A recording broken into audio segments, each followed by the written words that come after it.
Kumusta naman po ang araw mo? Saan naman po ay nasa maayos kang kalagayan sa mga oras dito? Kung ako naman ang tatanungin mo, well, medyo sinisipon ako ngayon kaya pagpasensyahan mo na ang aking boses. Napakabilis talaga ng araw. Malapit na namang matapos ang buwan ng October, di ba? Ilang araw na lang, Pasko na naman. Kahit saan ako tumingin, kaliwat kanan po ang mga nakikita kong mga pailaw at decorations. Mahilig ka rin ba sa puto bongbong? Napakasarap nito, mainit-init pa. Nilagyan ko ng asukal ang niyog. So yummy. To all the people out there, do you know where you are going to? We Do began to you feel like the the fire. things that life is showing?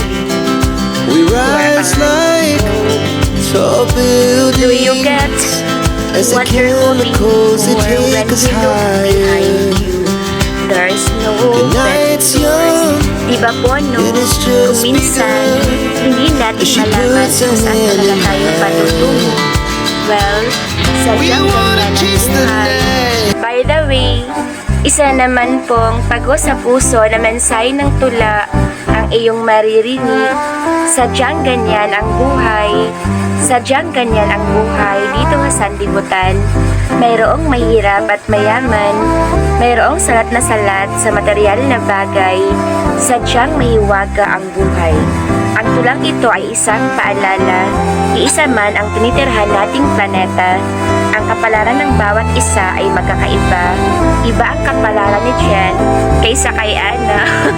Sumasang-ayon ka ba? Sadyang ganyan ang buhay, di ba? Ang sabi nga nila, pana-panahon lang yan.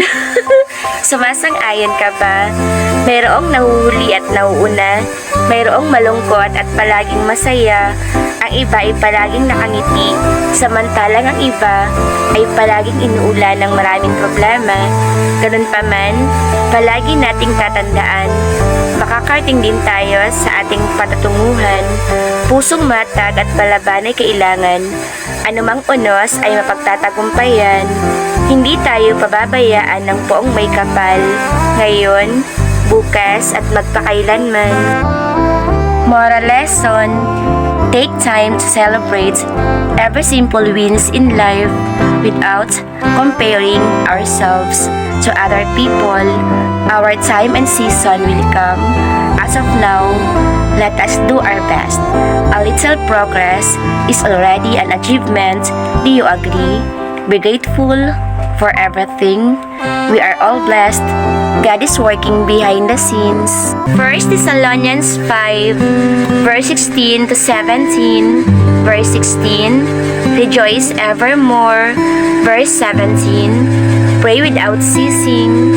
In short, let us give thanks to the Lord even under any circumstance of life. Why? He's working behind the scenes, diba? It's a simple reminder from yours truly. Keep safe, everyone. God bless us all.